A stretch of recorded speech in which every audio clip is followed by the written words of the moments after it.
नमस्कार दोस्तों, आप सभी का स्वागत है। आपके अपने YouTube चैनल मानव जीवन में दोस्तों लाइफ में सभी आगे बढ़ना चाहते हैं और लाइफ में आगे बढ़ने के लिए हमें रोज ही कुछ नया सीखना चाहिए और आगे बढ़ना चाहिए। तो चलिए आज की प्रस्तुति शुरू करते हैं। श्री शिवाय नमस्तुभ्यम। हर हर महादेव। दोस्तों आप सभी लोग जानते हैं कि 25 जनवरी 2025 यानी शनिवार को पड़ रही है माघ महीने की एकादशी तिथि और इसे षटतिला एकादशी के नाम से जाना जाता है। और दोस्तों ये वो तिथि है जो माघ महीने में पड़ने वाली सबसे बड़ी तिथि है, क्योंकि यह शनिवार के दिन पड़ रही है और इसका बहुत ही बड़ा और विशेष महत्व होता है।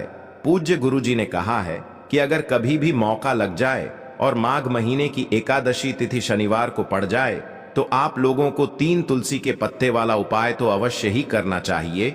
इन दोनों का संयोग बहुत ही कम आता है। इसी के साथ में गुरु जी ने अपनी शिव पुराण कथा में बताया है कि इस दिन आपको 3 तुलसी के पत्ते वाला उपाय तो आपको अवश्य ही करना चाहिए, क्योंकि ऐसा दिन पूरे साल में सिर्फ एक ही बार आता है। और दोस्तों आप सभी लोग जानते हो कि एकादशी का अगर सबसे बड़ा कोई उपाय है तो वो 3 तुलसी के पत्ते वाला उपाय है। तो दोस्तों शनिवार एकादशी के दिन आप लोगों को इस 3 तुलसी के पत्ते वाले उपाय को जरूर करना है। बहुत सारे लोग होंगे जिन लोगों ने इस उपाय को ना किया हो, मतलब पूरा साल निकल गया, उन्होंने किसी भी दिन इस 3 तुलसी के पत्ते वाले उपाय को ना किया हो। पर दोस्तों आपके पास एक आखिरी मौका बचा हुआ है जो कि 25 जनवरी के दिन है। तो इस दिन आप लोगों को इस वाले उपाय को जरूर कर लेना है। भले ही आपने पूरे महीने भर इस उपाय को ना किया हो, पर अगर आपने इस माघ महीने के षटतिला एकादशी के दिन अगर इस वाले उपाय को कर लिया तो आपको इस उपाय को करने का वो फल मिलेगा जिसकी आपने कभी कल्पना भी नहीं करी होगी। इसीलिए आप लोग इस वाले उपाय को एक बार जरूर कर लेना है, ताकि आप लोगों के हाथ से यह मौका ना जा सके और आपको इस उपाय को करने का फल मिल सके। दोस्तों यह उपाय पंडित जी ने अपनी अभी की ही श्री शिव महापुराण की कथा में बताया है। जिस उपाय को आज हम आपको बहुत अच्छे से समझाने वाले हैं, इस वीडियो को देखने के बाद इस उपाय को समझने के लिए आपको कोई और वीडियो को देखने की जरूरत नहीं पड़ेगी। तो चलिए दोस्तों उपाय को शुरू करते हैं। देखिए यह इस माघ महीने की शनिवार एकादशी के दिन यह इतना खास होता है, इतना महत्वपूर्ण होता है। देखा गया है कभी कभी बड़े बड़े पूजा पाठ अनुष्ठान से जो मनोकामना पूर्ण नहीं होते, वो माघ महीने के शनिवार के दिन एक छोटे से उपाय करने से ही आपकी मनोकामना पूर्ण हो जाती है। और बहुत सारे लोगों ने इस उपाय को किया भी है और उनको इस उपाय को करने का फल भी जरूर मिला है। अगर आप लोग भी इस उपाय को करना चाहते हैं तो आप इस उपाय को पहले अच्छे से समझ लेना, सुन लेना, उसके बाद करना। आपको इस उपाय का फल जरूर मिलेगा। और इस उपाय को कर लेने से आपके घर में चाहे किसी भी प्रकार की दुख और समस्या क्यों ना चल रही हो, आपको उसका कारण भी नहीं पता है कि भाई ये समस्या किस कारण से चल रही है, उसका कुछ भी कारण हो सकता है, जैसे पितृदोष हो सकता है या किसी भी तरह का मंगल दोष भी हो सकता है। तो इस दिन आप लोगों को यह वाला उपाय कर लेना है। ये एक ऐसा उपाय है जिस उपाय को अगर किसी विशेष दिन पर किया जाए तो भाई उस विशेष दिन का जो है वह तो हमें मिलता ही मिलता है, पर हमने उस दिन पर इस उपाय को किया है तो हमें उससे भी बड़ा फल मिलता है और फल बहुत जल्दी मिलता है, क्योंकि आप इस उपाय को बहुत ही बड़े और विशेष दिन पर कर रहे हो। तो चलिए अब उपाय के बारे में बात करते हैं, लेकिन उससे पहले आप लोगों को यह जानना आवश्यक है कि आखिर यह उपाय किस समय करना है, किसको करना है और कैसे करना है। तो चलिए हम आगे आपको वीडियो में एक एक करके बता देते हैं। लेकिन उससे पहले अगर आप लोग हमारे चैनल पर पहली बार आए हैं या फिर मेरी आवाज आज पहली बार सुन रहे हैं तो हमारे चैनल को सब्सक्राइब जरूर कर लेना और इस वीडियो को लाइक करके कमेंट बॉक्स में श्री शिवाय नमस्तुभ्यम ओम नम शिवाय जरूर टाइप कर देना। तो दोस्तों इस 3 तुलसी पत्ते वाले उपाय को हमें इस शनिवार एकादशी के दिन कैसे करना है, किसको करना है, किस समय करना है और कहां पर करना है, ये सारे सवालों के जवाब आपको इस वीडियो में मिल जाएंगे। और जो ये वीडियो देखेगा भाई उसको 3 तुलसी के पत्ते वाला उपाय जरूर करना चाहिए, क्योंकि इस दिन एक तुलसी पत्ते का भी बहुत ही बड़ा और विशेष महत्व होता है। और जब बात आ जाए 3 तुलसी के पत्ते की तो ये सोने पे सुहागा वाली बात हो जाती है और ये एक बहुत ही बड़ा उपाय हो जाता है इस शनिवार षटतिला एकादशी का। तो चलिए दोस्तों जान लेते हैं सबसे पहले उपाय के बारे में, जो कि है तुलसी जी के पत्तों का बहुत ही चमत्कारिक उपाय। देखिए हम सभी के घरों में माता तुलसी का पौधा अवश्य ही होता है।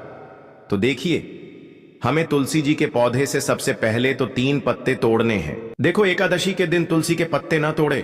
तो देखिए, तुलसी जी के आपको 3 पत्ते तोड़ लेने हैं और इन तुलसी जी के पत्तों को तोड़ने के बाद आपको एक छुटकी हल्दी भी अपने साथ में लेनी है। हल्दी के अंदर आपको जल मिलाकर के पेस्ट के रूप में तैयार करना है और इसी के साथ में आपको एक दीपक भी लेना होगा।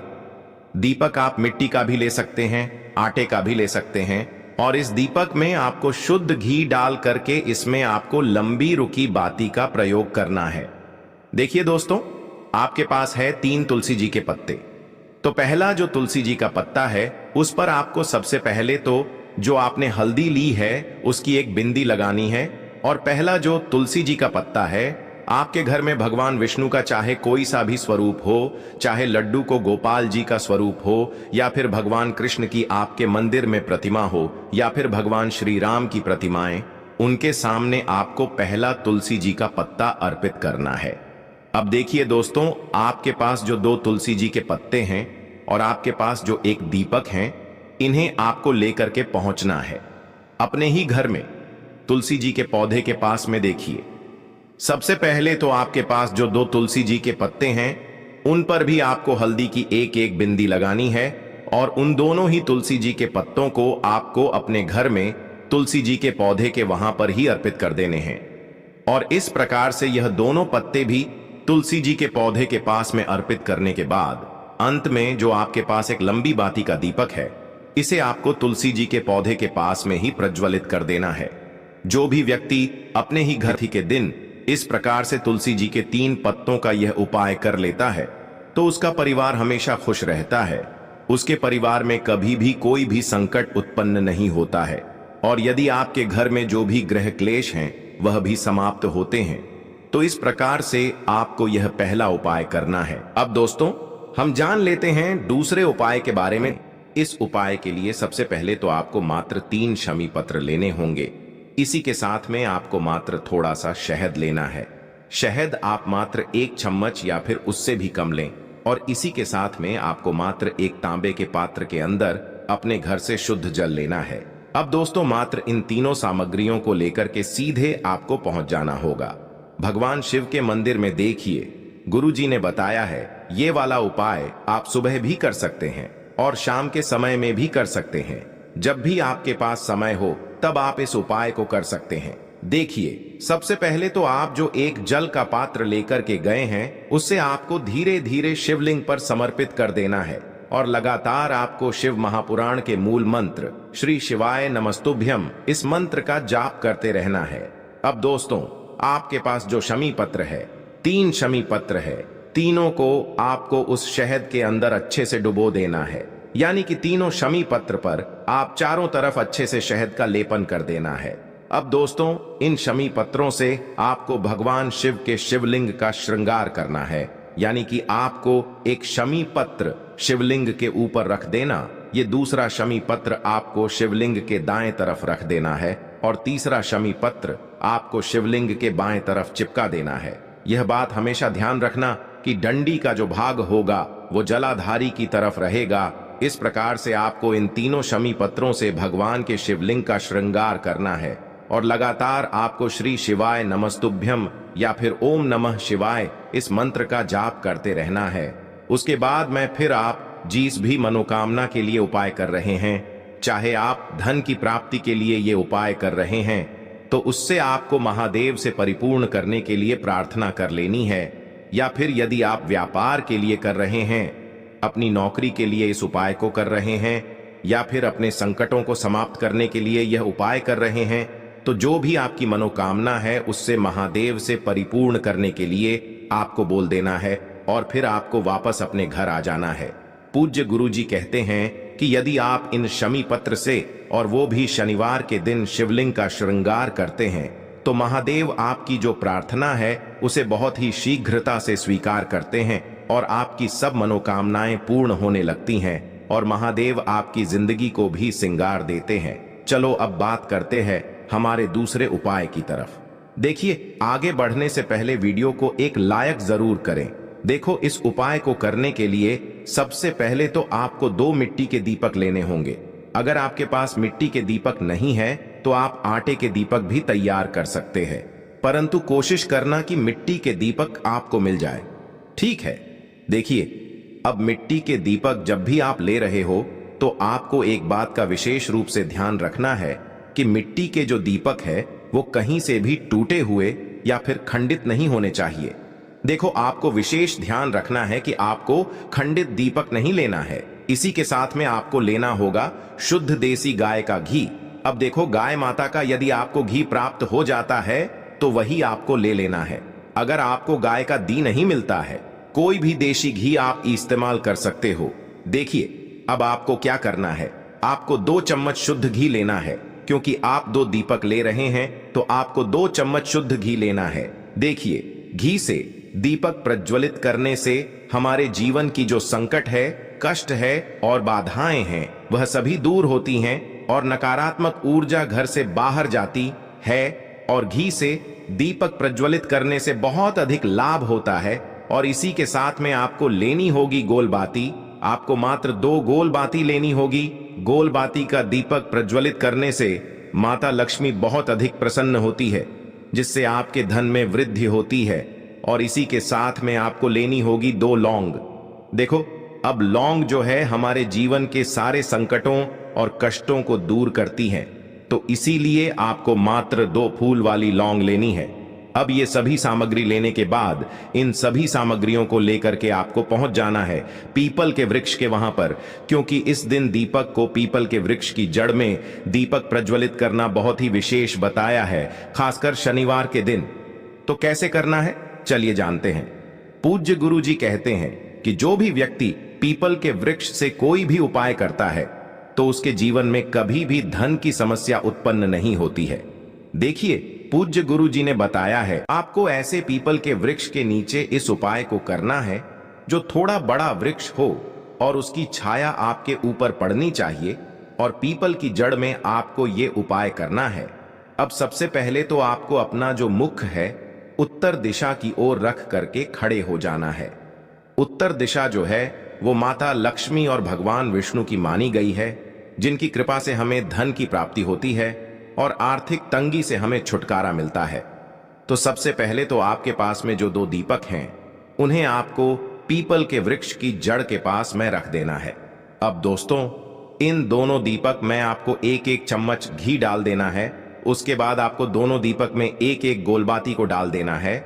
इसके बाद आपको पीपलेश्वर महादेव का नाम लेकर के और अपनी नाम और गोत्र को बोल करके दोनों दीपक को आपको प्रज्वलित कर देना है। उसके बाद जो आपके पास 2 लौंग हैं उनमें से आपको 1 लौंग को अपने सीधे हाथ में रखना है, और जो दीपक है पहला दीपक, उसके ऊपर से आपको पहले लौंग को 11 बार घुमाना है। देखिए, यदि आप 11 बार घुमा रहे हैं तो आपको 11 बार ओम महालक्ष्मी नमः इस मंत्र का जाप कर लेना है, और आपको अपना नाम और गोत्र को बोल करके आपको धन की प्राप्ति हो, धन की जितनी भी समस्याएं हैं वह सभी दूर हो, ऐसे आपको प्रार्थना कर लेनी है। और ये जो पहली लौंग है इसे आपको दीपक के अंदर डाल देना है। अब इसके बाद आपको दूसरी लौंग को भी लेना है और बाएं वाले दीपक के ऊपर से भी आपको इससे लौंग को 11 बार घुमा देना है, और 11 बार आपको ओम नमो भगवते वासुदेवाय नमः इस मंत्र का जाप कर लेना है। उसके बाद इस जलते हुए दीपक, मैं आपको अपना नाम और अपनी गोत्र को बोल करके इस जलते हुए दीपक में ये लौंग आपको डाल देनी है। देखिए, पूज्य गुरु जी कहते हैं कि जो भी व्यक्ति इस उपाय की शर कर लेता है उसके जीवन में कभी भी धन से जुड़ी समस्या उत्पन्न नहीं होती है। उसका जो सोया हुआ भाग्य है वह चमक उठता है और धन की देवी माता लक्ष्मी की प्राप्ति होती है। अब दोस्तों, हम जान लेते हैं पूज्य गुरु जी द्वारा बताए गए तीसरे विशेष उपाय के बारे में। देखिए, तो ये उपाय भी आपको अवश्य करना चाहिए। देखिए, यदि आप चाहते हैं कि आपके जीवन में चारों दिशाओं से धन की कोई भी कमी न हो, यानी कि आपके जीवन में चारों दिशाओं से धन के जो स्रोत है वो बंद ना हो और चारों दिशाओं से आपके घर में, आपके जीवन में धन आए, तो आपको आज के दिन ये उपाय करना चाहिए। आज के दिन पीपल के वृक्ष में भगवान विष्णु और माता लक्ष्मी का निवास होता है।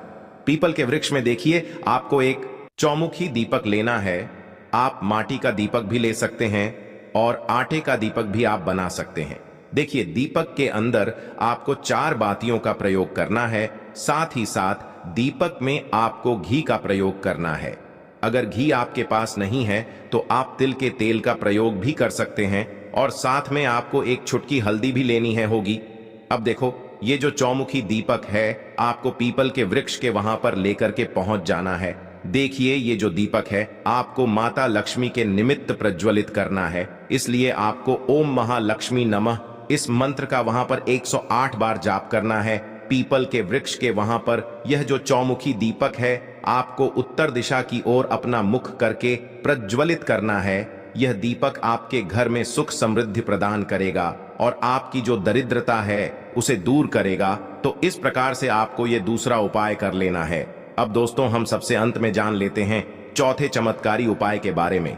यह उपाय विशेषकर रोग मुक्ति के लिए होने वाला है। देखिए, इस उपाय के लिए आपको मात्र थोड़ा सा शहद ले लेना है और इसी शहद के साथ में आपको मात्र एक लोटा शुद्ध जल लेना है।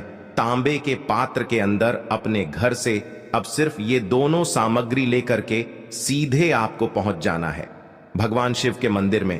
पूज्य गुरु जी ने बताया है कि शनिवार के दिन पर आप ये उपाय सुबह के समय भी कर सकते हैं और शाम के समय में भी कर सकते हैं। देखिए, सबसे पहले तो आप जो ये शहद लेकर के गए हैं, इस शहद से आपको माता अशोक सुंदरी वाले स्थान पर ओम का निर्माण कर देना है। यह जो ओम है आपको अपने सीधे हाथ की चिटी उंगली के पास वाली उंगली, अनामिका उंगली, उसी से बनाना है। और इसके बाद जो आपके पास एक लोटा शुद्ध जल है, इससे भी आपको धीरे धीरे भगवान शिव के शिवलिंग पर अर्पित करते जाना है। श्री शिवाय नमस्तुभ्यम इस मंत्र का जाप करते हुए पूज्य गुरु जी ने बताया कि जल आपको बिल्कुल धीरे धीरे समर्पित करना होगा और समर्पित करते हुए आपको कम से कम 11 बार या फिर 21 बार श्री शिवाय नमस्तुभ्यम इस मंत्र का जाप कर लेना है। लेकिन जैसे ही ये जल शिवलिंग से होकर के जलाधारी की ओर बह करके आएगा तो इस जल को आपको उसी पत्र में थोड़ा सा जल लेना है और यह जल आपको महादेव से औषधीय स्वरूप प्राप्त कर लेना है। आपको महादेव से प्रार्थना कर लेनी है कि है महादेव, मैं इस जल को औषधीय स्वरूप अपने घर लेकर के जा रहा हूं। मेरे परिवार के सदस्यों के शरीर में बीमारी हो चुकी है, उस बीमारी को ठीक करने के लिए आप इस जल को औषधीय स्वरूप बना दीजिए। इस प्रकार से प्रार्थना करते हुए यह जल आपको अपने घर लेकर के आ जाना है। अब दोस्तों, इस जल का आपको उस व्यक्ति को आचमन करवाना है जो व्यक्ति बहुत अधिक बीमार है, यानी कि थोड़ा थोड़ा जल आपको उस व्यक्ति को आचमन करवा देना है। पूज्य गुरु जी ने बताया है कि जो भी व्यक्ति इस जल का आचमन कर लेता है उसका सभी रोग और बीमारी दूर हो जाती है।